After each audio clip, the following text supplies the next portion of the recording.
त्याची ती आणि तिचाच तो. आभाळ भरून आलेलं आणि ओझरत होतं क्षणोक्षणी. भर दुपारी भरून आलेला अंधार आणि दाराकडे तिची नजर केविलवाणी. तिने फोन केला आणि पलीकडून आवाज आला, काय ग, बोल, का फोन केला? क्षणभर शांतता आणि त्याला फक्त एक उच्छ्वासाचा आवाज आला. ती हलकेच म्हणाली, कुठे आहेस? कधी येशील? खूप वाट पाहते आहे मी.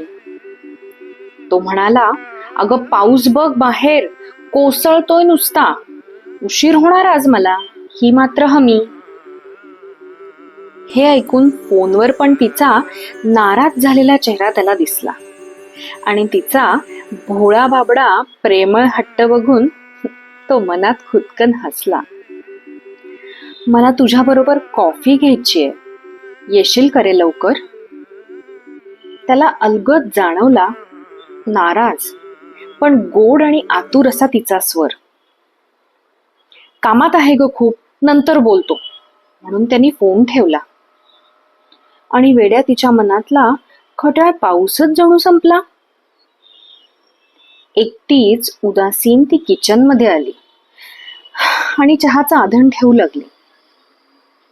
कधी कशी तिलाही नव्हते कळले, पण अस्सल चहाप्रेमी ती लग्नानंतर कॉफीकडे वळली.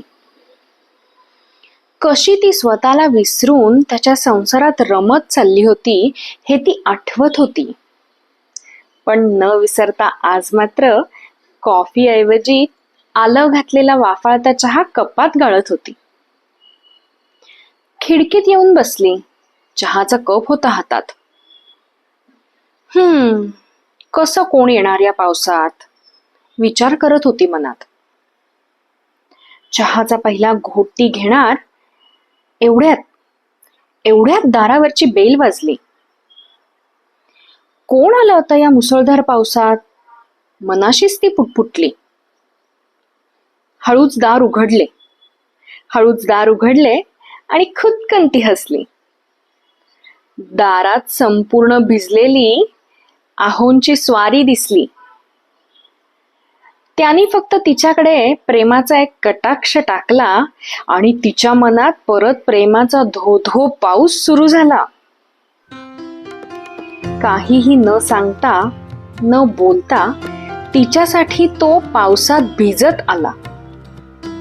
आणि मग काहीही न बोलता तिने कॉफी ठेवली गॅसवर आणि चहाचा कप आपोआप मागे सरला.